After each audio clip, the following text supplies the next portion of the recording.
नमस्कार, पॅम्स रेसिपीमध्ये आपलं स्वागत आहे। आजच्या व्हिडिओत मी तुम्हाला मुलांसाठी अगदी सोप्या पद्धतीचा नाश्ता दाखवणार आहे किंवा आपल्याला मुलांना रोज रोज काय द्यायचं आणि मुलंही कंटाळतात, वेगवेगळं मागत असतात किंवा आपल्याला डब्याला त्यांना काहीतरी वेगळं द्यायचं असतं किंवा बाहेर मुलं जर असतील तर त्यांच्यासाठी ते सोप्या पद्धतीने स्वतःही अगदी बनवू शकतात। सगळ्यांसाठी असा महत्त्वाचा अगदी नाश्ता आहे ब्रेड कटलेट बनवण्यासाठी आपल्याला खूप सारं सारण वगैरे बनवावं लागतं, परंतु अगदी सोप्या पद्धतीत मी दाखवणार आहे। बेसन पीठ घेतलेलं आहे, थोडं तांदळाचं पीठ घेतलं आहे। तांदळाचं पीठ नसलं तरी काही हरकत नाही, ऑप्शनल आहे।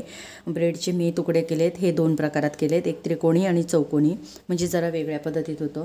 कोथिंबीर घालायची आहे, कोथिंबीर असली तर काही हरकत नाही, नसली तर काही हरकत नाही, ऑप्शनल आहे।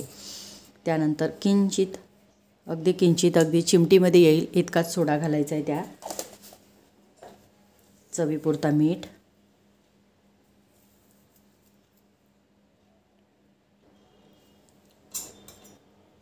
अर्धा चमचा हळद, अर्धा चमचा लाल मिरची पावडर आणि आपल्याला हे सगळं मिक्स करून घ्यायचं आहे पाणी टाकून।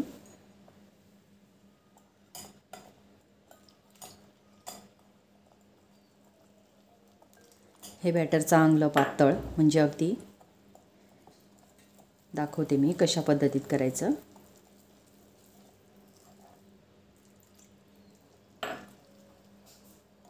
ब्रेडला लागेल अशा पद्धतीत आपल्याला ते पातळ करायचे आहे आणि मग तवा ठेवून आपल्याला ते ब्रेड तव्यावर फ्राय करायचे आहेत।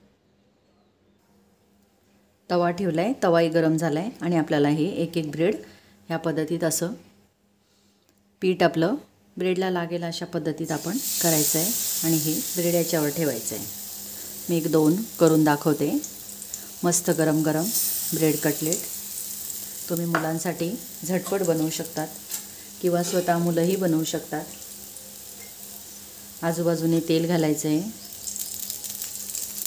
डीप फ्रायमध्येही करू शकतात, परंतु ते मुलांसाठी खूप जास्त ऑइली होऊन जातं आणि खूप जास्त वेळही लागतो त्याला, तर हे असे आपण तव्यावर शॅलो फ्राय करू शकतो। मस्त कुरकुरीत करायचे आहेत, लालसर होईपर्यंत। मस्त असे 2 ते 3 मिनिटात आपले ब्रेड कटलेट तयार होत आहेत आणि हे असे आपण एक एक करून काढून घ्यायचे। मुलांना दहीसोबत सॉससोबत तुम्ही देऊ शकता। झटपट असा मुलांसाठी नाश्ता, डब्यासाठी तुम्ही काहीतरी वेगळी वस्तू बनवू शकतात।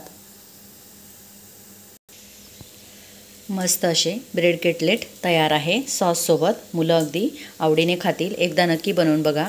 माझा व्हिडिओ आवडला तर लाईक करा, शेअर करा, सबस्क्राईब करायला मात्र विसरू नका आणि पुन्हा भेटूया अशाच एका नवीन रेसिपीमध्ये।